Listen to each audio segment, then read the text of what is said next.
Hello and welcome to the gameplay and review of Dear Esther, the Landmark Edition, developed by the Chinese Room and Secret Mode.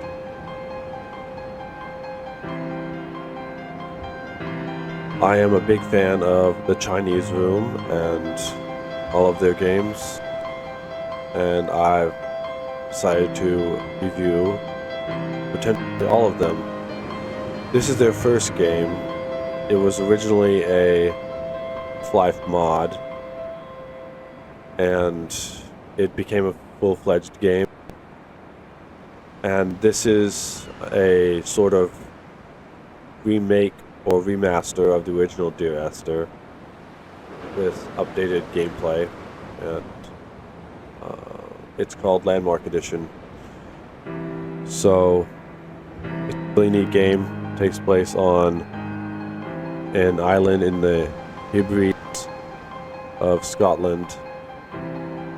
It's a walking simulator.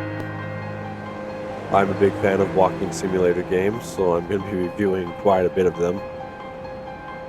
And just sit back and enjoy the video.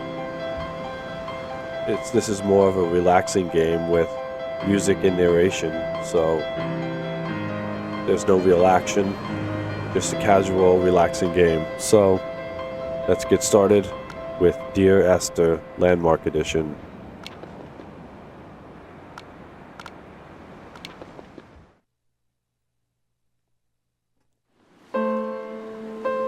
Dear Esther, the gulls do not land here anymore.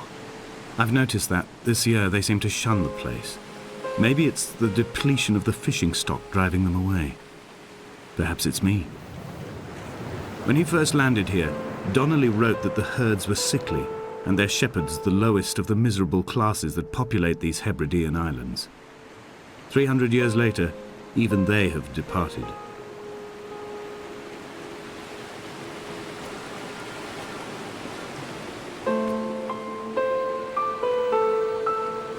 We're here on a dock on an island, as you can see here. Pretty nice atmosphere. And this is a lighthouse. Let's explore it.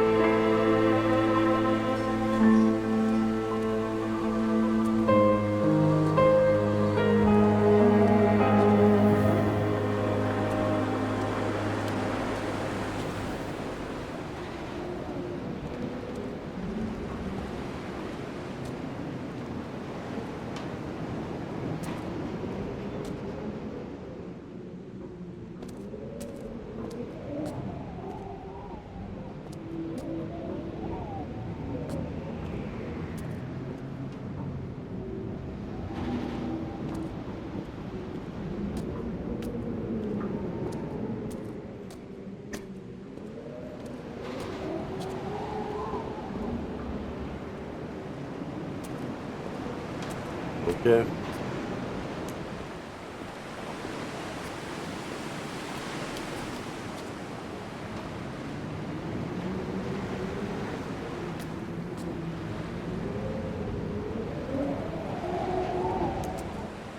Let's pick the lower path first.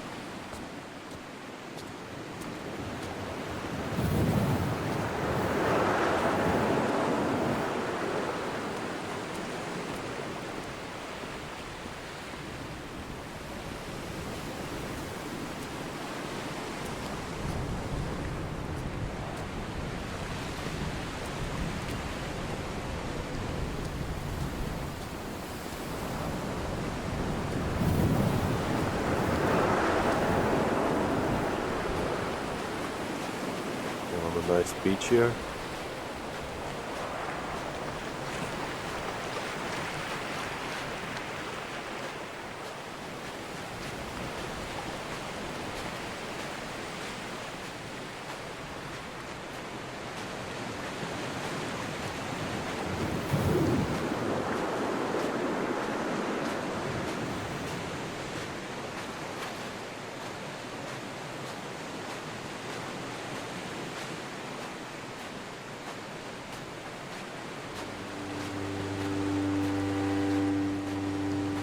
When you were born, your mother told me, a hush fell over the delivery room. A great red birthmark covered the left side of your face. No one knew what to say, so you cried to fill the vacuum. I always admired you for that you cried to fill whatever vacuum you found. I began to manufacture vacuums just to enable you to deploy your talent. The birthmark faded by the time you were 6 and had gone completely by the time we met, but your fascination with the empty and its cure remained.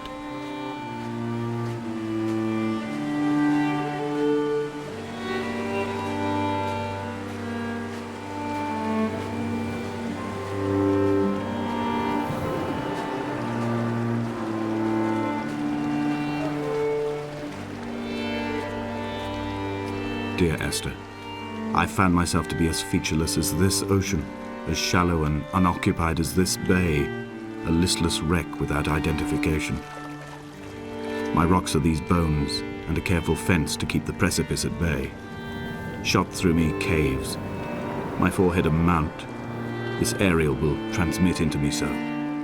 All overexposed, the nervous system, where Donnelly's boots and yours and mine still trample. I will carry a torch for you. I will leave it at the foot of my headstone. You will need it for the tunnels that carry me under.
That path back to the lighthouse has crumbled away, so we couldn't get that way anyway, so time to go uphill here.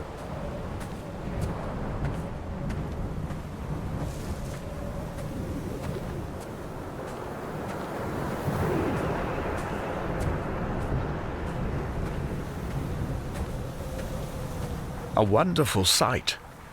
The moon cresting the junction between the cliff path and the stone circle.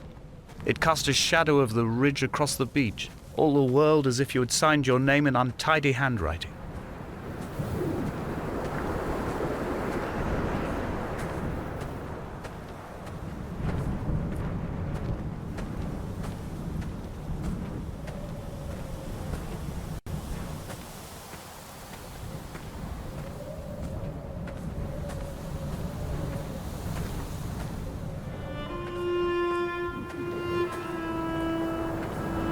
When someone had died or was dying, or was so ill they gave up what little hope they could sacrifice, they cut parallel lines into the cliff, exposing the white chalk beneath.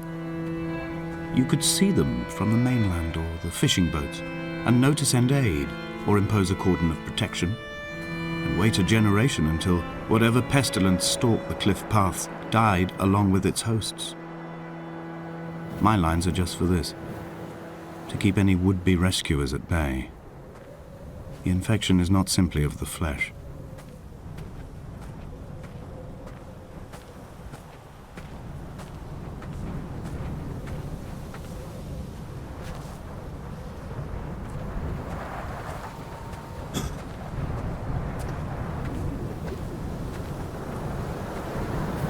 We are not like Lot's wife, you and I.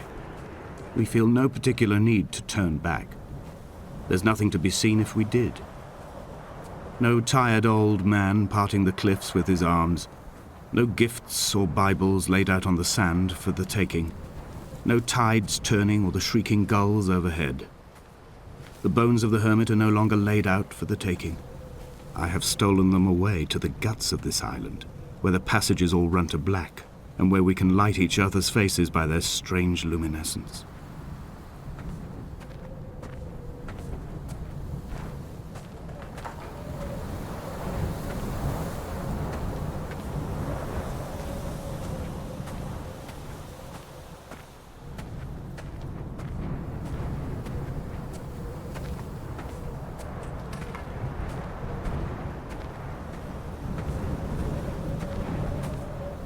Dear Esther, I met Paul.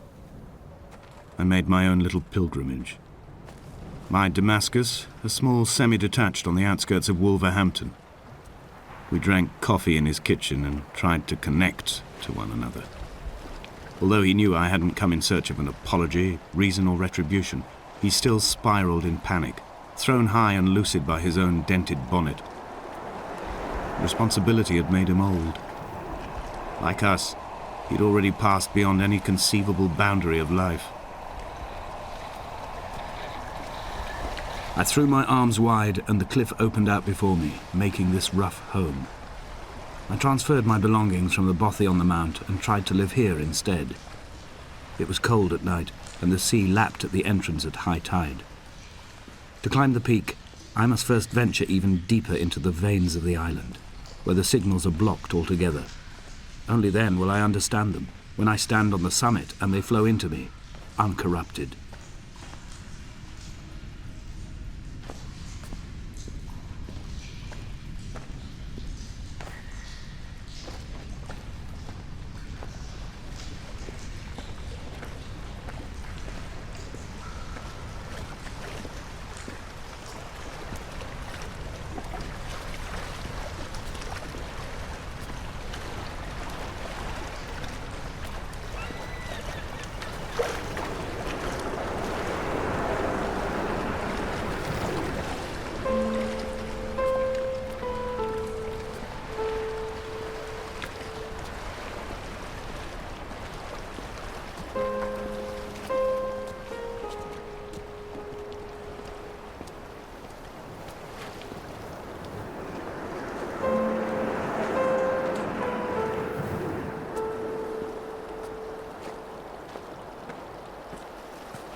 He still maintains he wasn't drunk, but tired.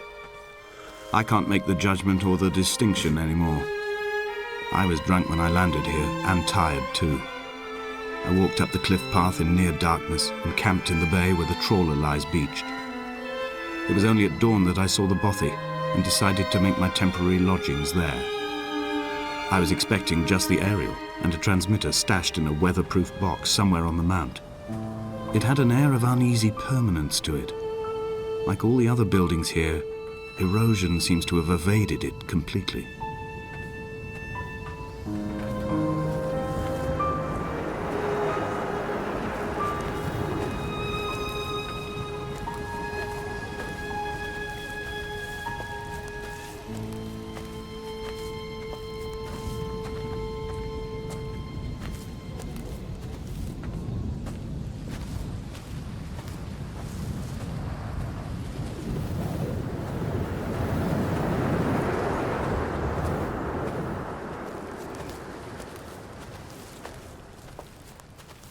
There's where I was down there earlier.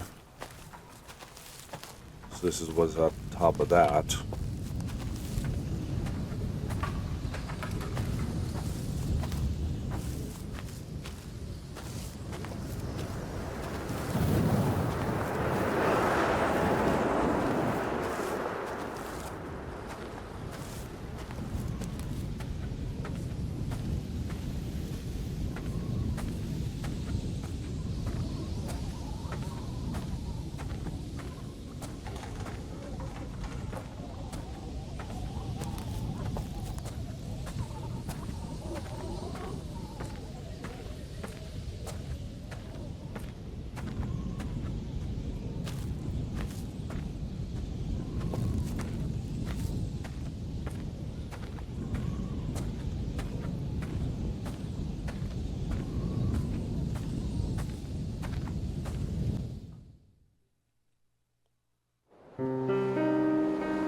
Dear Esther, I have now driven the stretch of the M5 between Exeter and Bristol over 21 times. But although I have all the reports and all the witnesses, and have cross-referenced them within a millimetre using my Ordnance Survey maps, I simply cannot find the location. You'd think there would be marks to serve as some evidence. It's somewhere between the turn-off for Sanford and the welcome brake services, but although I can always see it in my rear-view mirror, I have as yet been unable to pull ashore.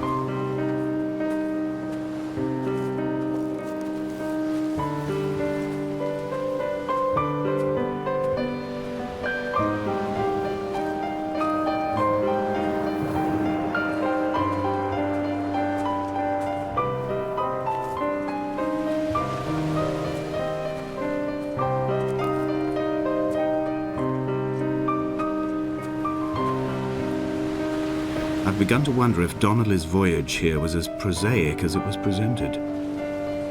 How disappointed not to have found the bones of the holy man. No wonder he hated the inhabitants so. To him they must have seemed like barnacles mindlessly clinging to a mercy seat. Why cling so hard to the rock? Because it is the only thing that stops us from sliding into the ocean, into oblivion.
There must be a hole in the bottom of the boat.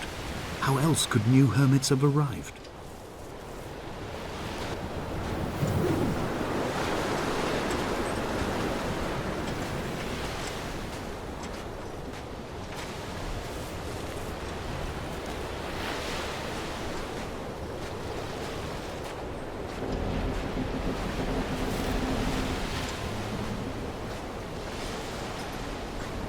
Now we're going to leave this cove here with this wrecked ship and head on up the mountain. I had kidney stones and you visited me in the hospital. After the operation, when I was still half submerged in anesthetic, your outline and your speech both blurred. Now my stones have grown into an island and made their escape, and you have been rendered opaque by the car of a drunk.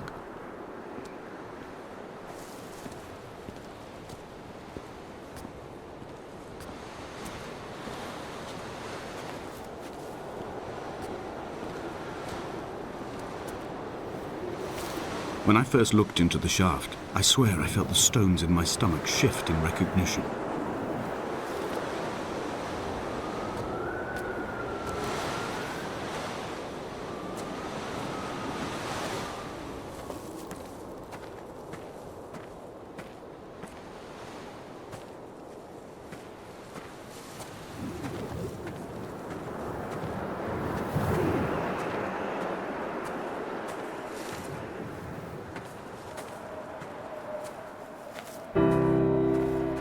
I've begun to climb, away from the sea and towards the center. It is a straight line to the summit, where the evening begins to coil around the aerial and squeeze the signals into early silence. The bothy squats against the mount to avoid the gaze of the aerial. I too will creep under the island like an animal and approach it from the northern shore.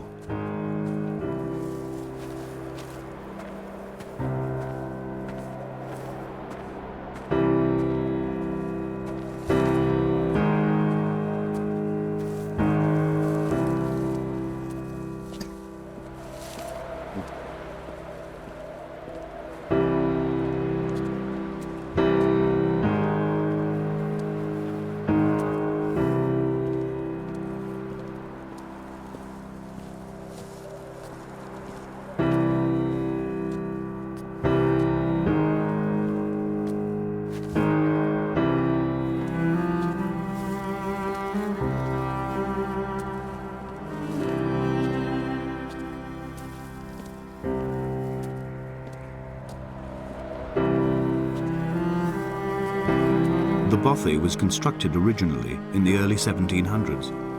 By then, shepherding had formalized into a career. The first habitual shepherd was a man called Jakobsen, from a lineage of migratory Scandinavians. He was not considered a man of breeding by the mainlanders. He came here every summer whilst building the bothy, hoping eventually that becoming a man of property would secure him a wife and a lineage. Donnelly records that it did not work. He caught some disease from his malcontented goats and died 2 years after completing it. There was no one to carve white lines into the cliff for him either.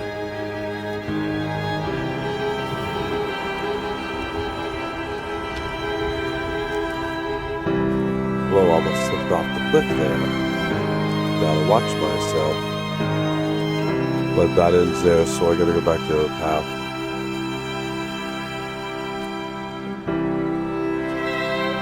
We're near the summit of the island, I guess.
My heart is landfill.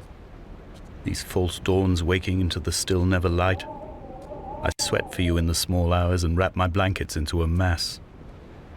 I have always heard the waves break on these lost shores, always the gulls forgotten. I can lift this bottle to my ear, and all there ever is for me is this Hebridean music. Look at this old farmhouse here. Looks abandoned.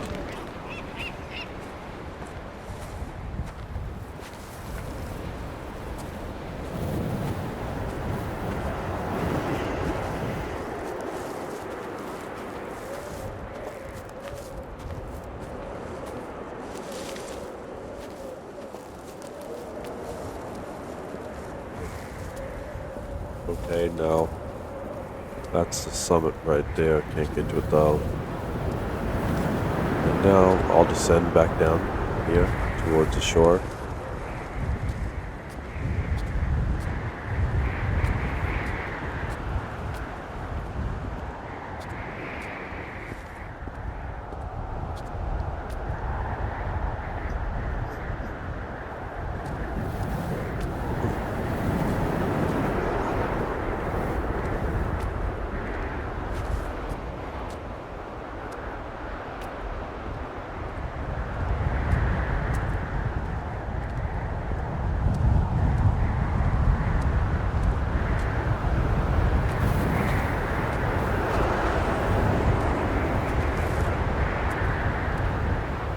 He left his body to the medical school and was duly opened out for a crowd of students 21 days after his passing. The report is included in my edition of his book. The syphilis had torn through his guts like a drunk driver, scrambling his organs like eggs on a plate. But enough definition remained for a cursory examination, and, as I suspected, they found clear evidence of kidney stones. He's likely to have spent the last years of his life in considerable pain. Perhaps this is the root of his laudanum habit. Although its use makes him an unreliable witness, I find myself increasingly drawn into his orbit.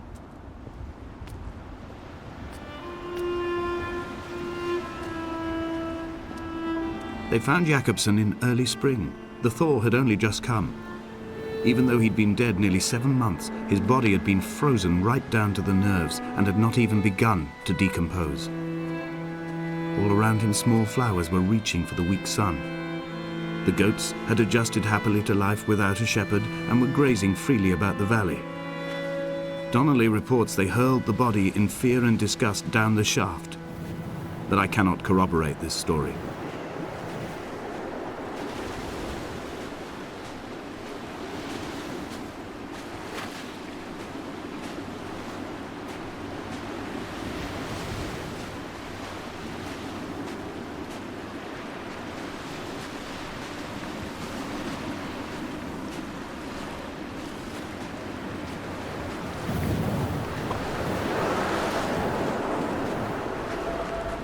Climbing down to the caves, I slipped and fell and have injured my leg. I think the femur is broken. It is clearly infected. The skin has turned a bright, tight pink, and the pain is crashing in on waves, winter tides against my shoreline, drowning out the ache of my stones. I struggled back to the bothy to rest, but it has become clear that there is only one way this is likely to end. The medical supplies I looted from the trawler have suddenly found their purpose. They will keep me lucid for my final ascent.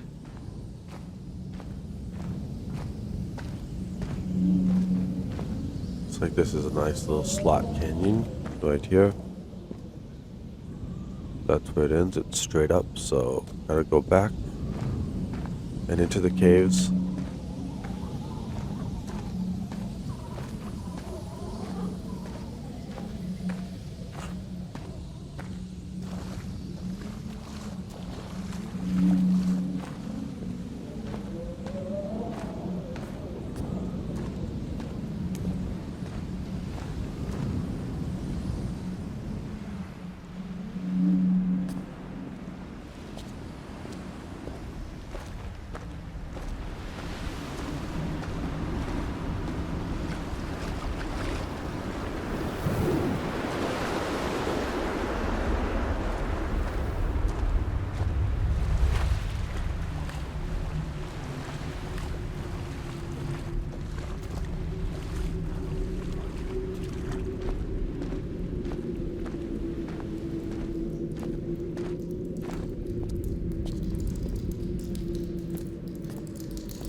Donnelly did not pass through the caves.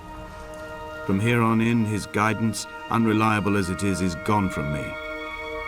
I understand now that it is between the two of us, and whatever correspondence can be drawn from the wet rocks.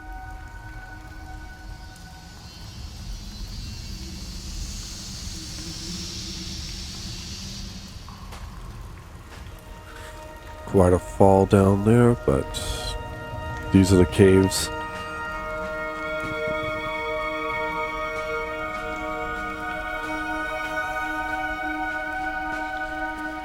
This part of the game is, I think, the most visually stunning.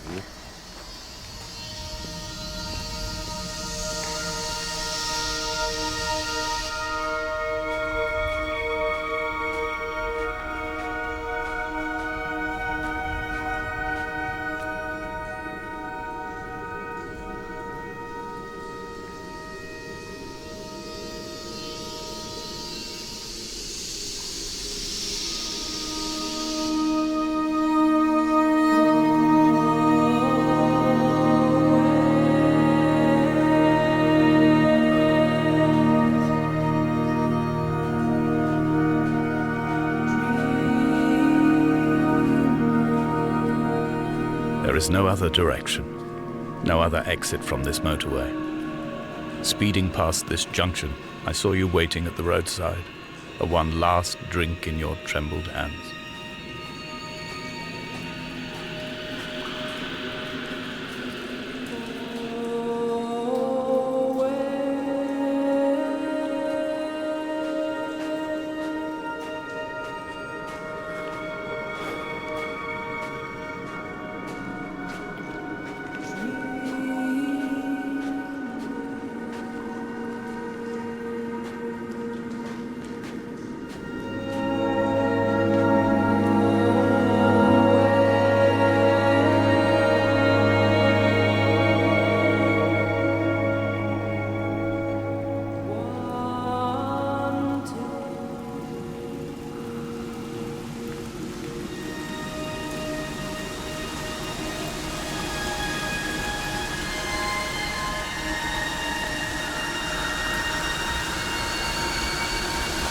And jump.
Gotta sneak by here very, very carefully so I don't slip down.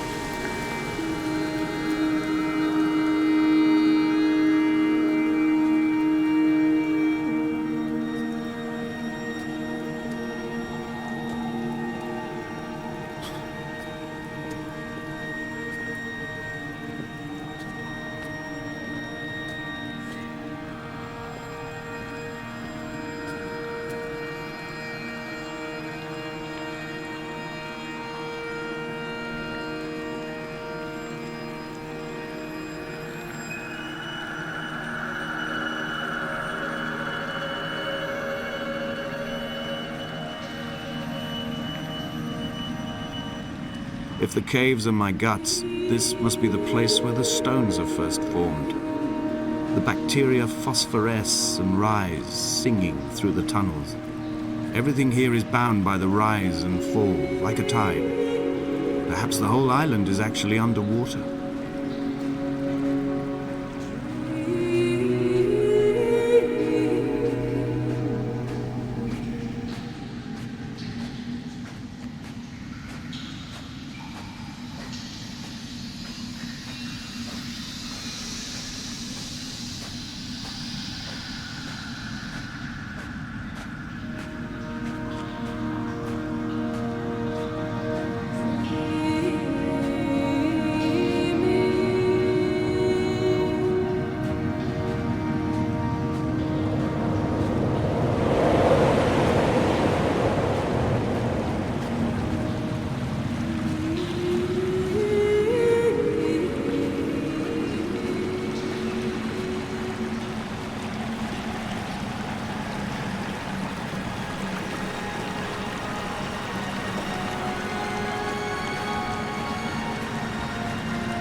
It looks like that's the dead end. It flows to those rocks, but I can't reach it.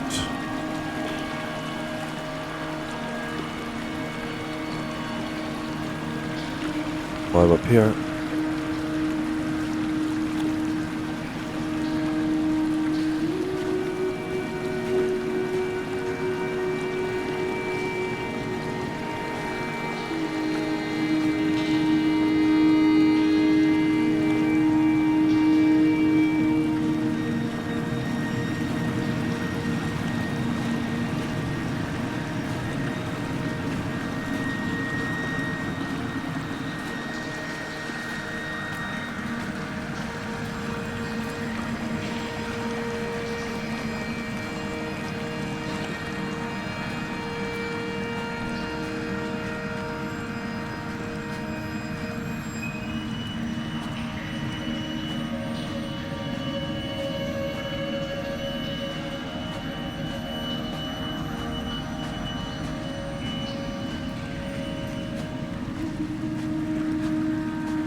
This is a drowned man's face reflected in the moonlit waters. It can only be a dead shepherd who has come to drunk drive you home.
Jump.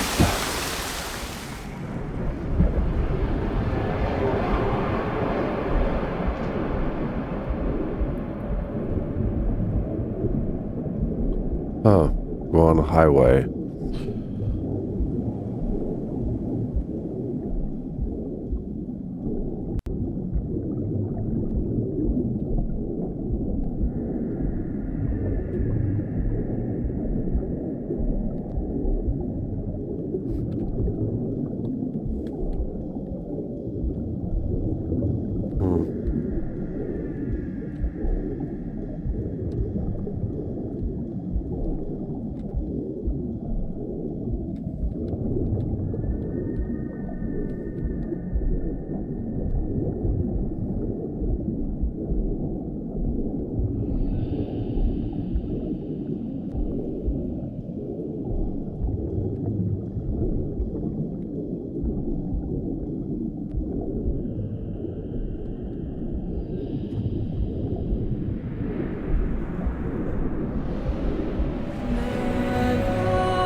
I sat here and watched two jets carve parallel white lines into the sky. They charted their course, and I followed them for 21 minutes until they turned off near Sanford and were lost. If I were a gull, I would abandon my nest and join them. I would starve my brain of oxygen and suffer delusions of transcendence. I would tear the bottom from my boat and sail across the motorways until I reached this island once again.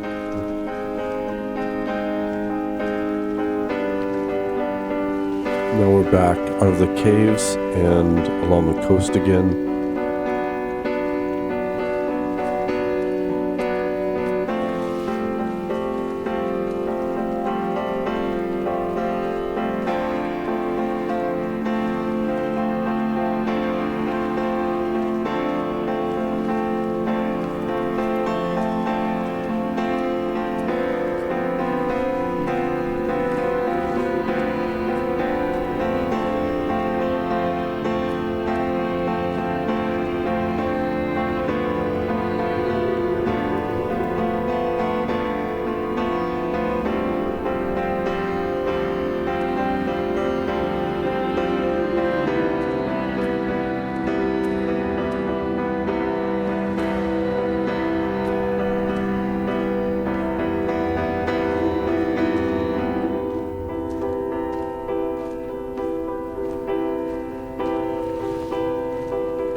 Begin to assemble our own version of the North Shore. We will scrawl in dead languages and electrical diagrams and hide them away for future theologians to muse and mumble over. We will send a letter to Esther Donnelly and demand her answer. We will mix the paint with ashes and tarmac and the glow from our infections. We will paint a moon over the Sanford Junction and blue lights falling like stars along the hard shoulder.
Hall by the roadside, by the exit for Damascus, all ticking and cooled, all feathers and remorse, all of these signals routed like traffic through the circuit diagrams of our guts, those badly written boats torn bottomless in the swells, washing us forever ashore.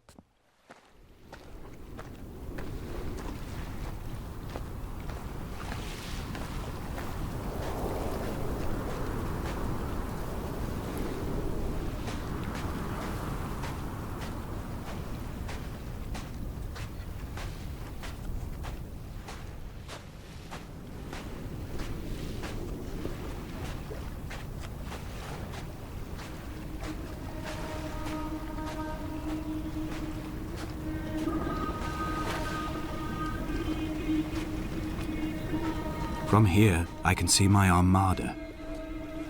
I collected all the letters I'd ever meant to send to you, if I'd have ever made it to the mainland, but had instead collected at the bottom of my rucksack, and I spread them out along the lost beach.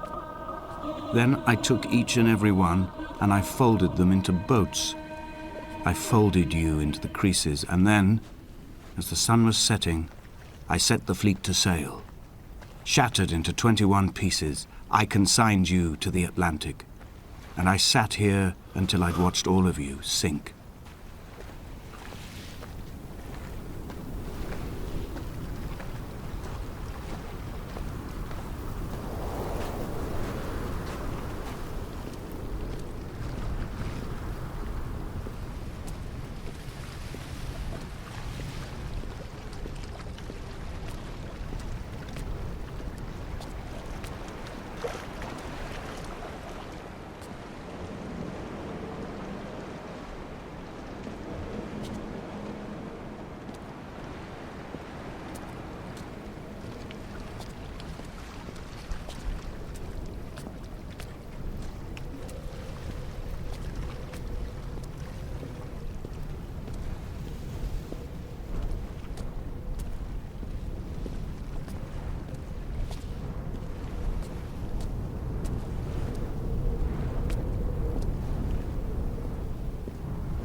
A sound of torn metal, teeth running over the edge of the rocks, a moon that casts a signal as I lay pinned beside you, the ticking of the cooling engine, and the calling from a great height, all my mind as a bypass.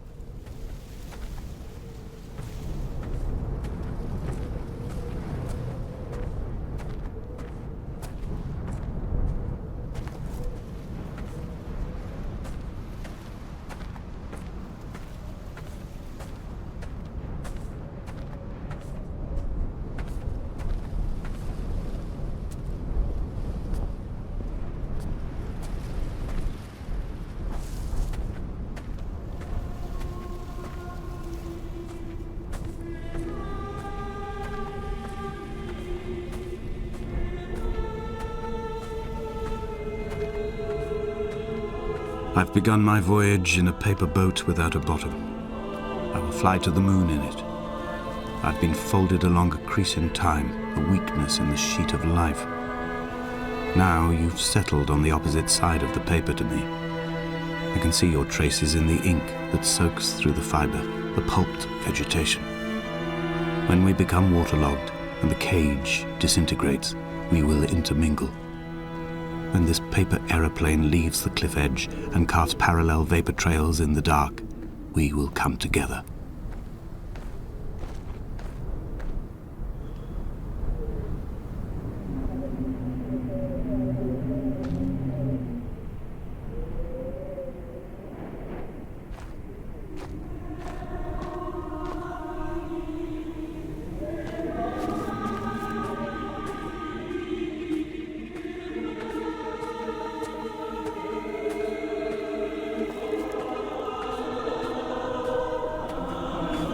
If only Donnelly had experienced this, he would have realized he was his own shoreline, as am I. Just as I am becoming this island, so he became his syphilis, retreating into the burning synapses, the stones, the infection.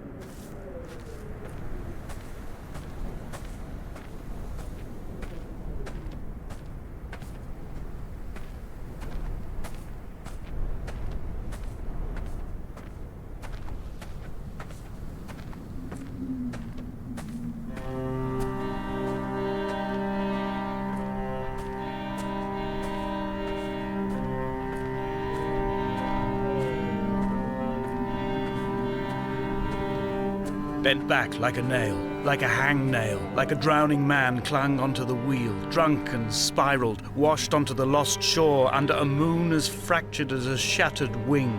We cleave, we are flight and suspended, these wretched painkillers, this form inconstant.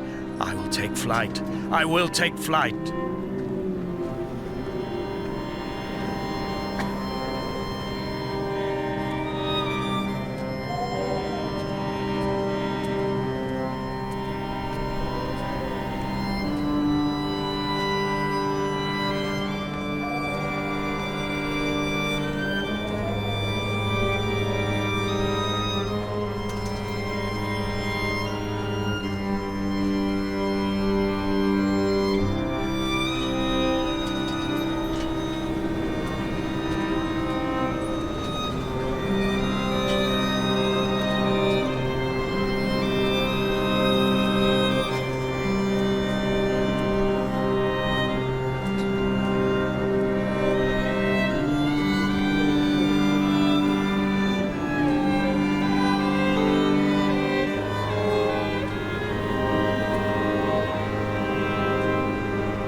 Drunk, Esther. He was not drunk at all. He had not drunk with Donnelly or spat Jacobson back at the sea. He had not careered across the lost shores and terminal beaches of this nascent archipelago. He did not intend his bonnet to be crumpled like a spent tissue by the impact. His windscreen was not star-studded all over like a map of the heavens. His paintwork etched with circuit diagrams, strange fish to call the gulls away. The phosphorescence of the skid marks lighting the M5 all the way from Exeter to Damascus.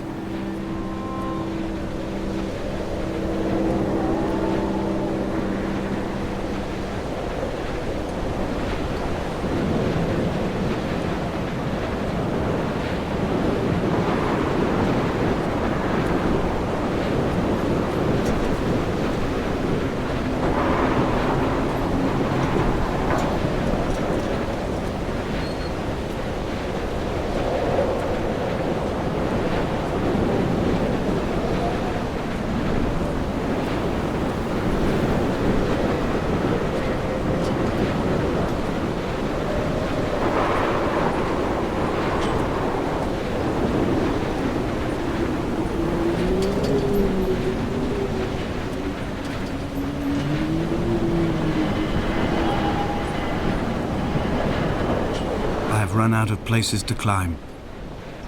I will abandon this body and take to the air.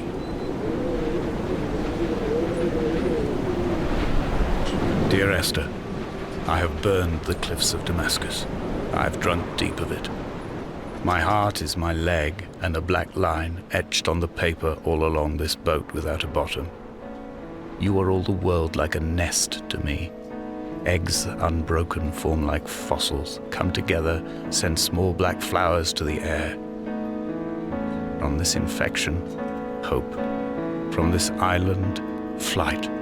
From this grief, love.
Come back.